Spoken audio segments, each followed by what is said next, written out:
2025 সালে দাঁড়িয়ে তুমি একজন আইসিডিএস অঙ্গনওয়াড়ি কিভাবে হবে বা আইসিডিএস অঙ্গনওয়াড়ি কর্মী কিংবা আইসিডিএস অঙ্গনওয়াড়ি সহায়িকাতে চাকরি কিভাবে পাবে, পুরো নোটিফিকেশন বেরোনো থেকে শুরু করে চাকরিতে জয়েন করা অবধি ওর মিডিলের যে পুরো সামগ্রিক প্রক্রিয়া রয়েছে পুরো জিনিসটিকে বোঝানোর চেষ্টা করব আজকের এই ভিডিওতে। কারণ তোমরা প্রত্যেকে জানো আমাদের মাননীয় মুখ্যমন্ত্রী ঘোষণা করে দিয়েছে যে আমাদের পশ্চিমবঙ্গের প্রত্যেকটি জেলা থেকে নতুন করে আইসিডিএস অঙ্গনওয়াড়ি কর্মী এবং সহায়িকা এই দুটো পোস্টের জন্য প্রচুর কিন্তু শূন্যপদ রয়েছে, প্রচুর শূন্যপদের নিয়োগ ইতিমধ্যে আমাদের কিন্তু করানো হবে। ঠিক আছে, কারণ 2026 সালের সামনে আমাদের ইলেকশন রয়েছে, সেই ইলেকশনের আগেই কিন্তু হাজার হাজার শূন্যপদে আইসিডিএস অঙ্গনওয়াড়ি কর্মী এবং সহায়িকার নিয়োগ শুরু হয়ে যাবে। তো তোমরা যারা যারা আইসিডিএস অঙ্গনওয়াড়ি কর্মী এবং সহায়িকা পদে চাকরি করতে ইচ্ছুক, আজকের এই ভিডিওটি শুধুমাত্র তোমাদের জন্য।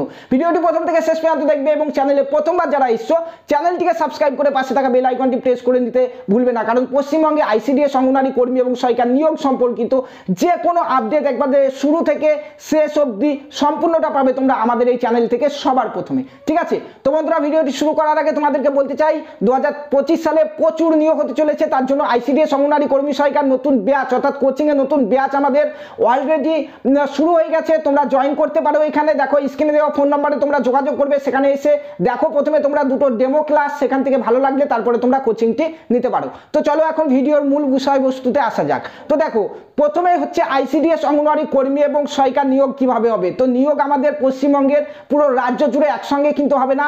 আইসিডিএস অঙ্গনওয়াড়ি কর্মী সহায়িকার নিয়োগ হচ্ছে জেলা ভিত্তিক হয়, অর্থাৎ তোমার জেলাতে হবে এক টাইমে, পাশের জেলাতে হবে অন্য টাইমে, এভাবে কিন্তু মানে আলাদা আলাদা টাইমে একই মাসে বেরোতে পারে, কিন্তু আলাদা আলাদাভাবে নোটিফিকেশন বেরোবে প্রত্যেকটি জেলার জন্য। এখন কথা হচ্ছে তোমরা সেই নোটিফিকেশনগুলি দেখবে কোথা থেকে। নোটিফিকেশন তোমাদের প্রত্যেককে জেলার আলাদা আলাদাভাবে অফিসিয়াল ওয়েবসাইট রয়েছে, ডিস্ট্রিক্ট অফিসিয়াল ওয়েবসাইট। সেই ডিস্ট্রিক্ট অফিসিয়াল ওয়েবসাইটে তোমাদের রিক্রুটমেন্ট নোটিশ প্রকাশিত হয়, সেখান থেকে তোমরা রিক্রুটমেন্ট নোটিশগুলি ডাউনলোড করে দেখতে পারবে। ঠিক আছে, এখন রিক্রুটমেন্ট নোটিশ বেরিয়ে গেল।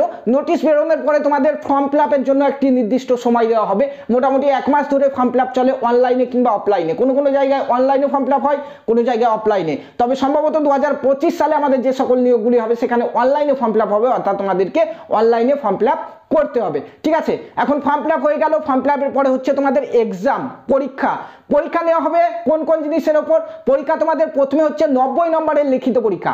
90 নম্বরের লিখিত পরীক্ষার সিলেবাস তোমরা শুনে নাও। তোমাদের প্রথমেই থাকবে একটি রচনা লিখতে হবে 15 নম্বরের একটি রচনা, যেটি হচ্ছে 150 শব্দের মধ্যে লিখতে হলো।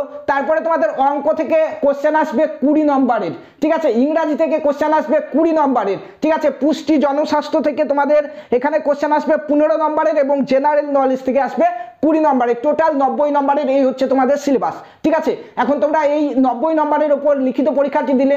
এবার 90 নম্বরে তোমাদের জেলাতে যত ভ্যাকান্সি এসছে, মনে করো তোমার ব্লকে 100টি শূন্যপদ রয়েছে, তাহলে 1:5 অনুপাতে ক্যান্ডিডেটকে পাস করানো হবে, অর্থাৎ মেরিট লিস্টে নিয়ে আসা হবে। অর্থাৎ 100টি শূন্যপদ থাকলে তোমাদের 500 জনকে ডাকা হবে ইন্টারভিউর জন্য। ঠিক আছে, এবার তোমাদের ইন্টারভিউ নেওয়া হবে। ইন্টারভিউয়ে কি কি কোশ্চেন জিজ্ঞাসা করে, সিলেবাস কি রয়েছে তোমরা বারবার জিজ্ঞাসা করো।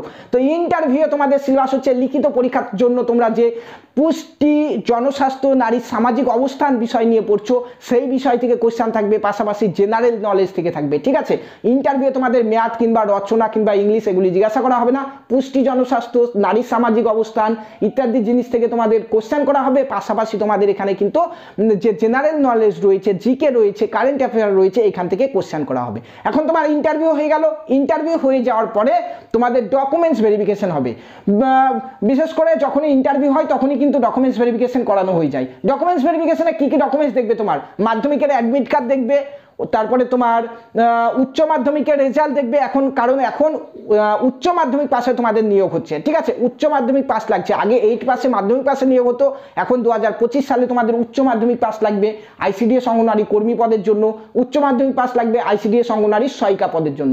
অর্থাৎ দুটো পদের জন্যই তোমাকে উচ্চ মাধ্যমিক পাস করতে হবে। তো সেই উচ্চ মাধ্যমিকের ডকুমেন্টস তোমার দেখবে। ডকুমেন্টস ভেরিফিকেশনের সময় তোমার আধার কার্ড দেখবে, মাধ্যমিকের অ্যাডমিট কার্ড দেখবে, ভোটার কার্ড দেখবে, পাশাপাশি আরও একটি জিনিস দেখবে, সেটি হচ্ছে তোমার বাসিন্দা সার্টিফিকেট।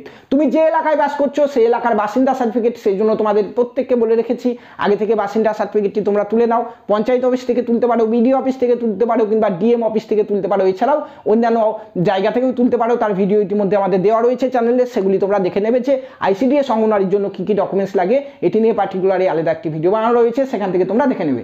পাশাপাশি সিলেবাস নিয়েও কিন্তু ভিডিও বানানো রয়েছে, সিলেবাসের ভিডিওটিও তোমরা চ্যানেল থেকে দেখে নিতে পারবে। ঠিক আছে, তো তোমাদের ডকুমেন্টস ভেরিফিকেশন হয়ে গেল, এরপর তোমাদের ফাইনাল লিস্ট বেরোবে, ফাইনাল সিলেকশন লিস্ট, সেখানে যাদের যাদের নাম আসবে তাদেরকে কিন্তু জয়েনিং করানো হবে, অর্থাৎ তাদেরকে চাকরিটি দেওয়া হবে। তো 2025 সালে প্রচুর শূন্যপদে নিয়োগ হতে চলেছে, তোমরা ভালো করে প্রিপারেশন নাও। যারা কোচিং নিতে চাইছো তারা স্ক্রিনে দেওয়া ফোন নাম্বার 9647151708 এই নম্বরে তোমরা জাস্ট হোয়াটসঅ্যাপে হাই লিখে পাঠাও, তোমাদেরকে দুটো থেকে তিনটে ডেমো ক্লাস আমি দেবো, দেখো, সেখান থেকে ভালো লাগলে তোমরা কিন্তু আমাদের কোচিংয়ে জয়েন হতে পারো।